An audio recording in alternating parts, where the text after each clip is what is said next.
Hello, everyone. Welcome to another installment of Aaron's Book Club. I have another book review to do today. You'll have to bear with us because we have a thunderstorm rolling in, and that, of course, has made me do awful things with my head and headache, but it gives me time to do a little book review. The book review that I have to do today is actually one that has surprised me a little bit because I've read one more of this author's books, and it was okay, but I wasn't enthralled by it. However, this one was a really happy surprise. So the book review I have to do today is The Heavenly Horse from the Outermost West by Mary Stanton. So first and foremost, I am going to mention the cover because I hate it.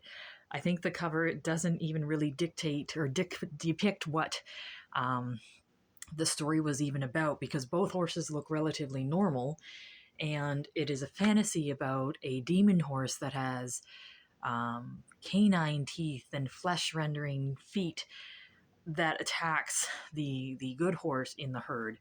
And the picture on does nothing for me.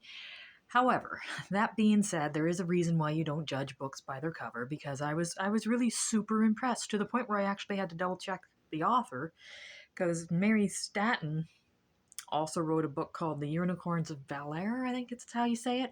And I read the first one, and it was okay. It wasn't amazing or anything like that. But this book was wonderful. It was so well written. Each character, horse and human, well rounded.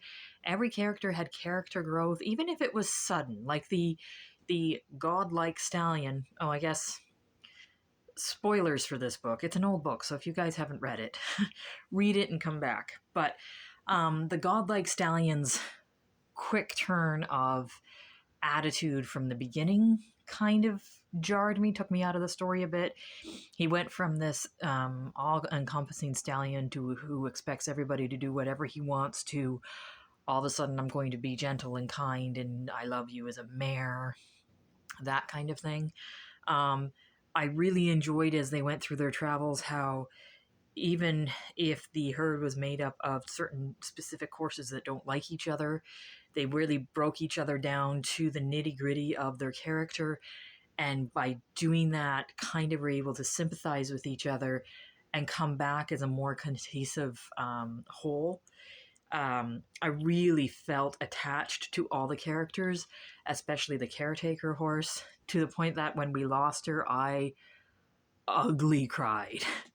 Ugly cried, like sobbed for her death scene, especially since, like, at first the two were going to be separated. Her best friend, like her and the lead mare, were going to be separated while she died, and her foal never got to say goodbye. And it was a heartbreaking scene, but I loved it, and I'm so excited because I've already got the sequel on my wish list, and as soon as I've got the money, I'm going to buy it and probably devour that. I know I'm not doing it any justice, but it was such a good book. Any of you horse folks, pick the book up and read it. It's well worth the read. Let's see, I wrote a few notes. Oh, I did want to mention too that it is very it's got a very hardcore Christian allegory through all of it. It's basically every animal has the one true God that they all have to listen to, and yeah, okay, that gets annoying, but it doesn't detract from the story, and you take it as it is and carry on. Again, the character development was amazing. In the end, I really loved the book.